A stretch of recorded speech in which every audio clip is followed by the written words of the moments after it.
तुम्हाला देखील नेहमीच लाल रस्स्याची मटकी खाऊन कंटाळा आला असेल तर अशा पद्धतीने हिरव्या रस्स्याची मटकी एकदा नक्की ट्राय करा।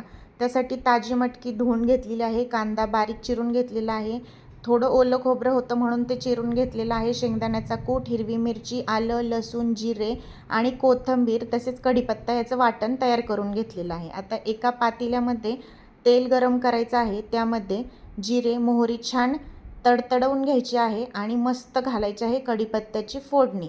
आता कढीपत्ता छान तडतडला की त्यामध्ये बारीक चिरलेला कांदा घालून तो छान असा परतून घ्यायचा आहे।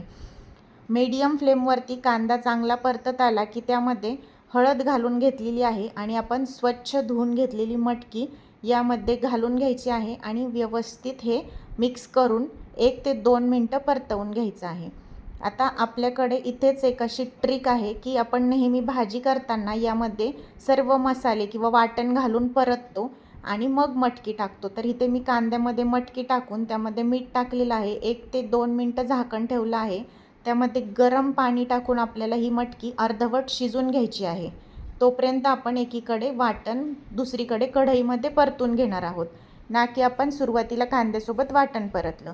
आता मी कढईमध्ये तेल टाकून यामध्ये हे वाटण छान असं तेल सुटेपर्यंत परतून घ्यायचं आहे। मस्त वाटण परतून झालं की यामध्ये मी मिक्सरच्या भांड्याला जे थोडंसं लागलेलं असतं त्यामध्ये पाणी टाकून विसळून या वाटणामध्ये टाकून घेतलेलं आहे, म्हणजे आपला वाटण छान असं परतून निघेल आणि आतमध्ये शिजेलही। आता ही टेस्ट उतरण्यासाठी आता हे वाटण आपण अर्धवट शिजलेल्या मटकीच्या पातेल्यामध्ये टाकणार आहोत, कारण सुरुवातीलाच वाटण टाकलं तर मटकी शिजेपर्यंत खूप वेळ उकळून वाटणातली टेस्ट कमी होते। अशा पद्धतीने टाकलं तर एकदम टेम्पटिंग चमचमीत मटकीचा रस्सा होतो। तुम्ही अशा पद्धतीने नक्की ट्राय करा। मस्त गरम गरम भातासोबत किंवा चपातीसोबत ही मटकी एकदम टेस्टी लागते। तुम्हाला रेसिपी आवडत असेल तर चॅनलला फॉलो आणि सबस्क्राईब करायला विसरू नका आणि तुम्ही हा व्हिडिओ कुठल्या राज्यातून बघता हेही मला नक्की सांगा। बघा, एकदम टेस्टी मटकी तयार झाली आहे। रेसिपी आवडल्यास लाईक करा। धन्यवाद।